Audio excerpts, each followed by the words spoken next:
Thank you so much.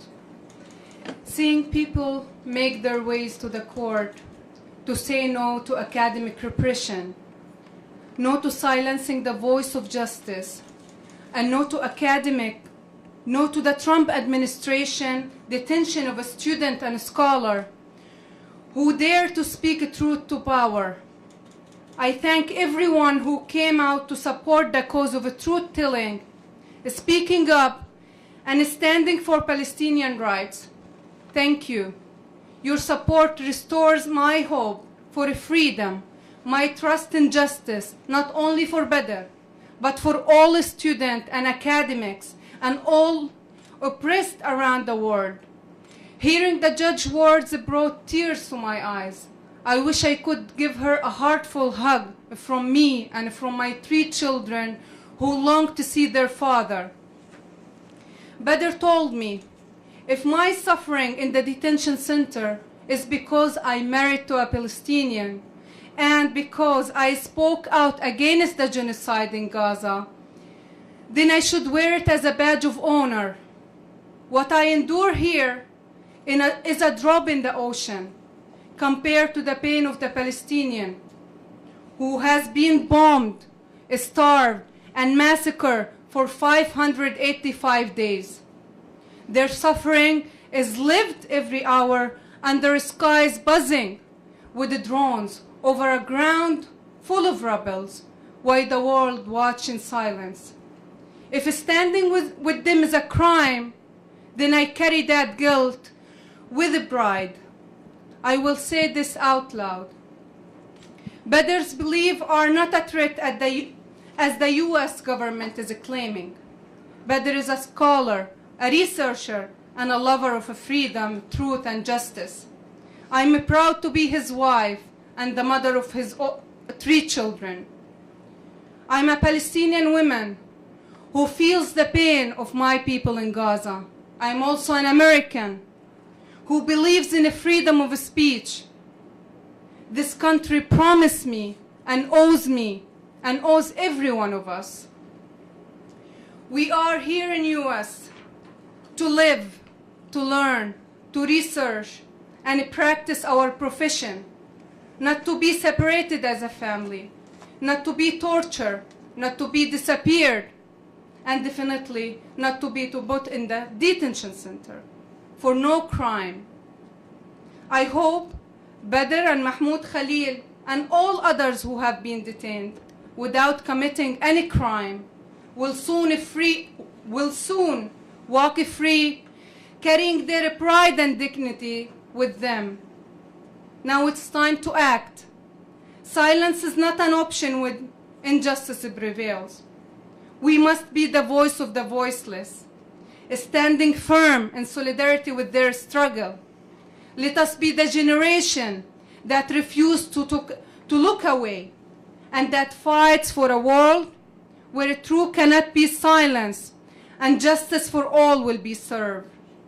I can't wait for the moment when my husband will reunite with my children.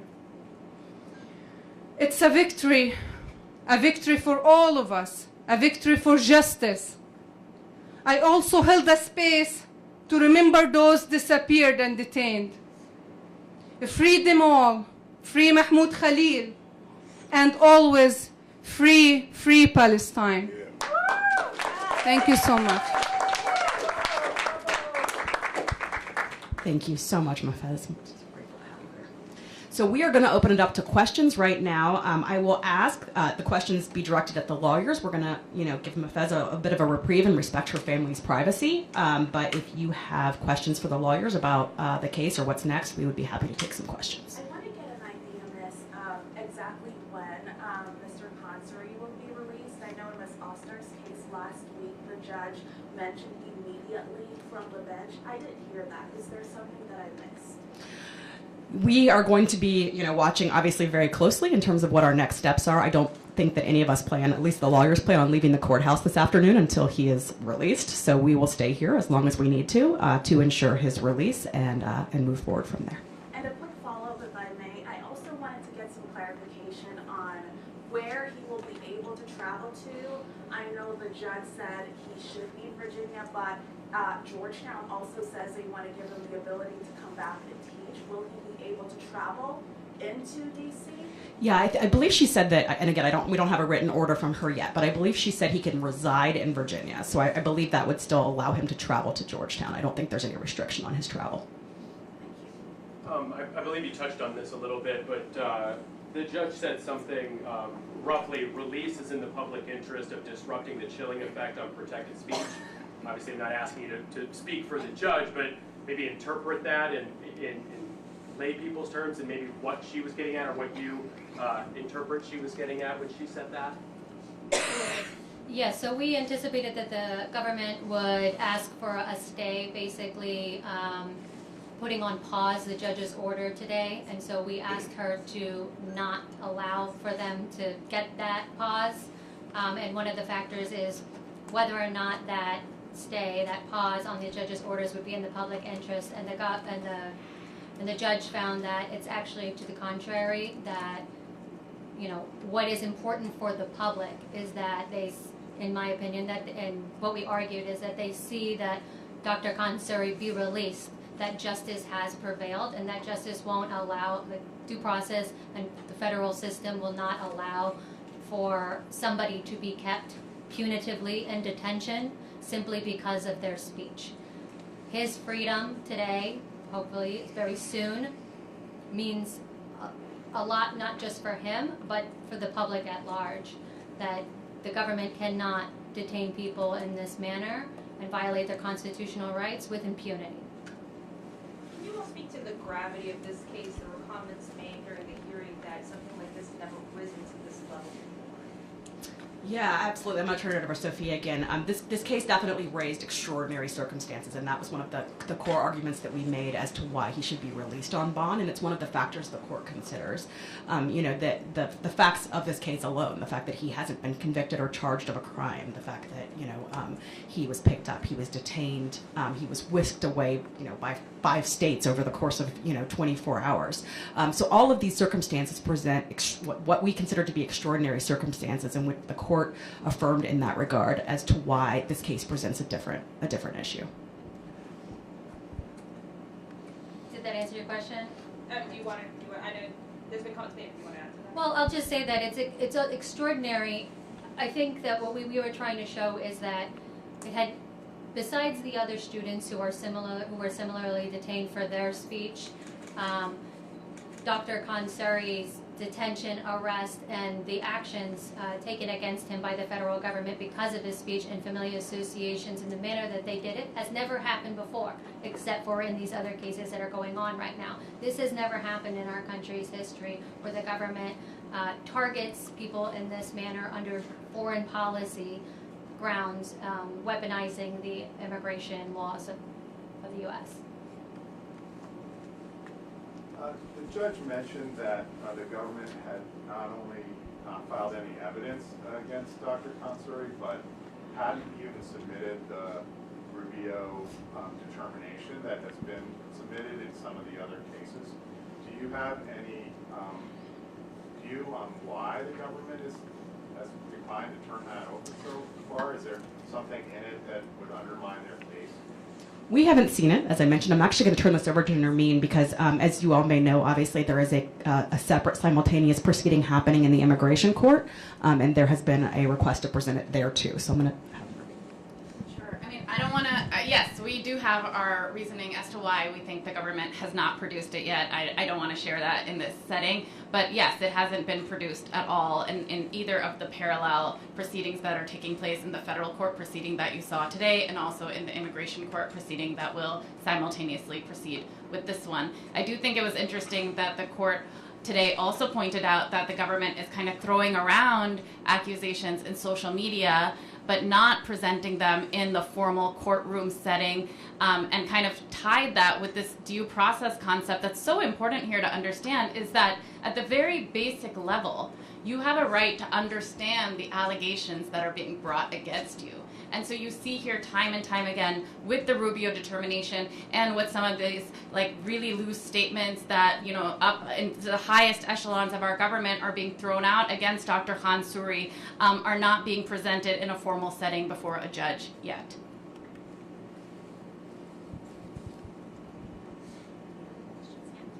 Has anybody made Dr. Khan Suri aware of this ruling, and what was his reaction? Yes, we actually have a person on the ground from our team, or two people actually on the ground from our team there.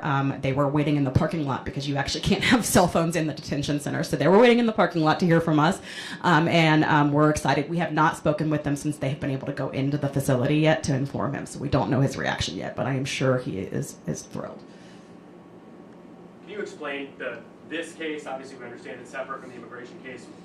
What's next? What does this process look like? Again, as you all well know, we've heard no evidence, no charges, no accusations there. What is happening still with this case? This is a great question. We're a bit on unprecedented ground here, so we will continue to kind of follow this as it goes along. Based on what the government said today in this case, we anticipate that they will appeal the decision made by the court, not only to potentially keep the venue here in Virginia, but potentially also the release on bond. And they probably will ask the appellate court for a stay potentially of the proceedings while those play out. So we are prepared for that, and then we will simultaneously work at the district court level on proceeding with the actual underlying habeas cases. Being able to prove the claims that we have made against the government. I'm going to pass it to Nermeen to explain what's happening next in the immigration case. So, I mean, again, like we started at the top and it came up a few times today, you're seeing here, it's an immigration case as well. You're seeing the weaponization of immigration laws, as we have seen in other contexts, to basically attempt to deport someone who the U.S. government has brought no criminal charges against. There's no way in the criminal system to charge them, deport them. So now instead, let's use the immigration system to really to exile them from the country. So we will be fighting full-fledged on both of those parallel tracks now to ensure that our client gets full access to his due process rights in the immigration system, understand what exactly are the allegations that the government is bringing against him in terms of any wrongdoing or any kinds of civil immigration violations, and we will be fighting there as well. And it's very important here for family reunification, for him to stay with his family in this country, for him to pursue the educational investment and contributions he's making to the Georgetown community and the American community,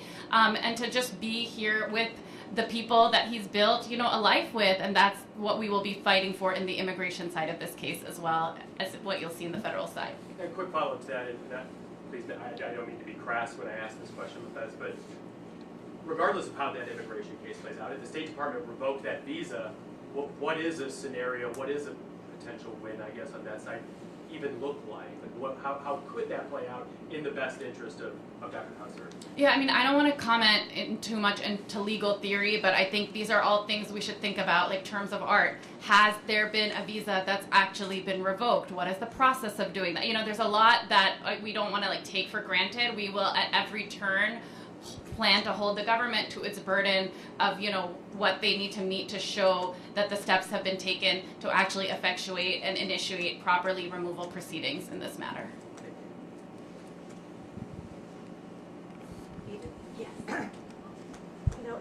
You talked a little bit about how unusual this is. This is a person who has no criminal record. Is this case itself a tipping point, or is it very significant, or is it that it's just so unusual that it doesn't necessarily fit in with the other cases we hear about?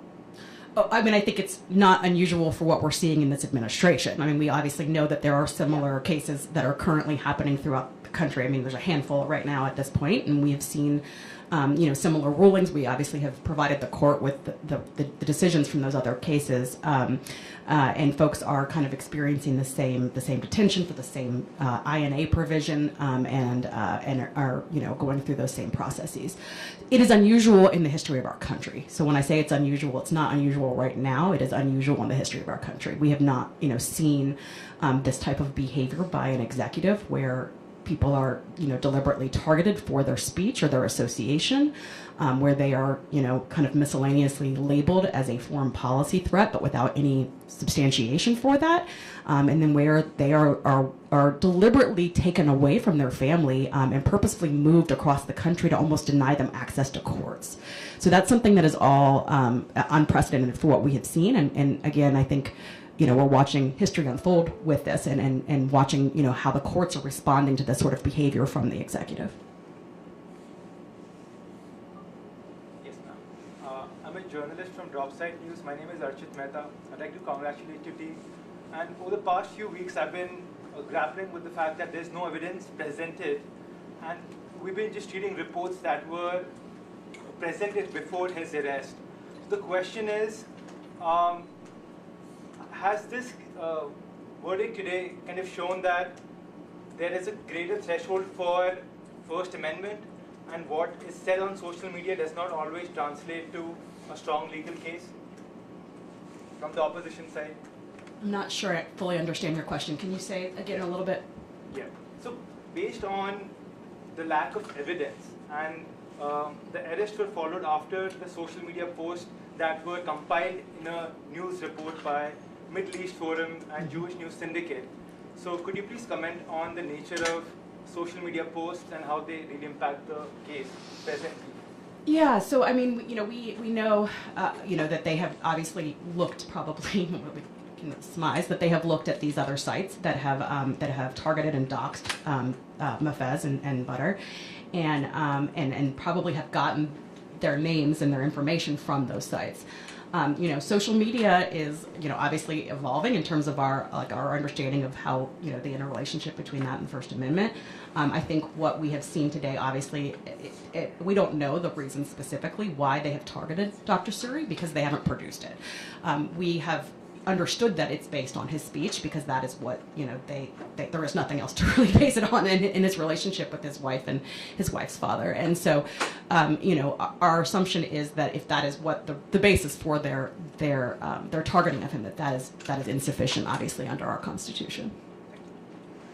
And the judge actually today went into detail about, there are certain exceptions to the First Amendment. So, for example, if a speech is seen as like inciting words or defamation, that is not protected by the First Amendment. But none of his speech has risen to that level to be excluded. I think we have time for one last question. This is probably not the best question to end on, but I have a technical question. Sure. Stay order. If you could just explain, I think it might sound counterintuitive, like to me that means stay in Virginia, but I don't think that's actually what they're asking. Just explain what the stay order, what they asked the court, and why the court said no. So basically what they were asking, they didn't file, and this was a little bit tricky, they did not file a motion to stay the case.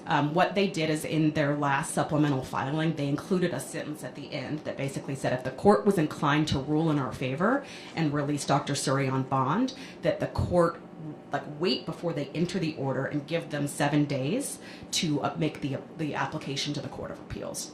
And so they basically were asking the court to give them additional time to get their ducks in a row, so to speak, to be able to appeal the decision.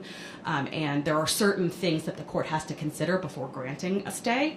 And she walked through that, even though it hasn't been briefed by the parties, she walked through that analysis. She asked Sophia to address it in her arguments, and they determined that they didn't meet those requirements, and that's why she denied their request. But the idea being is that it would pause the order. She wouldn't issue the order for 7 days. It would give them a chance to make the appeal. So if another stay, not to get into legal theory, but if another stay would be issued, could it be possible for the same Virginia to go back? What would that look like if another stay is issued down the road? Something was mentioned. Maybe we were speculating that they may ask the Fourth Circuit for a stay, but we don't know. I mean, now that he is being hopefully released as we speak, it may not be a situation where they but sometimes and a lot of times in cases, the party that is appealing wants to stay the district court proceedings because they don't want to operate on simultaneous tracks, right? So they may say, to the appellate court, we don't want to move forward with the underlying case while these critical issues are playing out at the Court of Appeals. So they could ask she has denied a stay, but the Fourth Circuit Court of Appeals could also entertain that, and she, they may ask the Fourth Circuit for that. Sorry. No, It's a really wonky answer. I apologize, but yeah, basically the idea being that they don't want to proceed on two different tracks at the same time. I learn legalese a bit every day. Eden is going to give a couple of logistical housekeeping announcements. Yes. But before we do that, we'd like everyone to just quickly say your name, your title, your organization, and spell it for our many journalists so that they can make sure that they're quoting you correctly. We start at the end and just work our way down. Sure, name and title and spell the name. Okay. Name, title, organization, Into the spell. mic, please. In the mic. Into the mic. Thank you so much. Great, thank you. Nermeen Arastu, N as in Nancy, E-R, M as in Mary, E-E, N as in Nancy, Arastu, A-R-A, S as in Sam, T as in Tom, U, Associate Professor of Law at the CUNY School of Law. Sophia Gregg, S-O-P-H-I-A-G-R-E-G-G. I'm the Senior Immigrant Rights Attorney at ACLU of Virginia. Eden Heilman, E-D-E-N-H-E-I-L-M-A-N. I am the legal director at the ACLU of Virginia. Mafaz Saleh, M-A-P-H-E-Z-E, S-A-L-E-H, the wife of Badar Khan Suri. I'm Asta Sharma Bukhrel, so A-S-T-H-A-S-H-A-R-M-A P-O-K-H-A-R-E-L, and I'm a staff attorney at the Center for Constitutional Rights. Thank you all so much.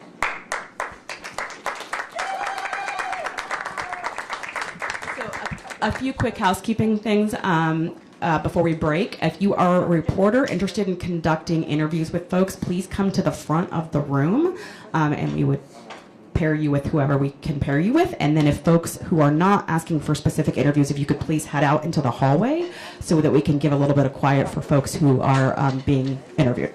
Thank you. Thank you for the banner holders.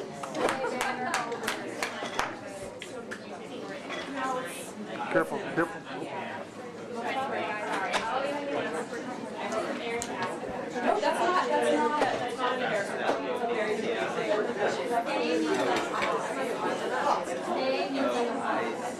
Thank you. Thanks. Are you ready to go? We have to stand up.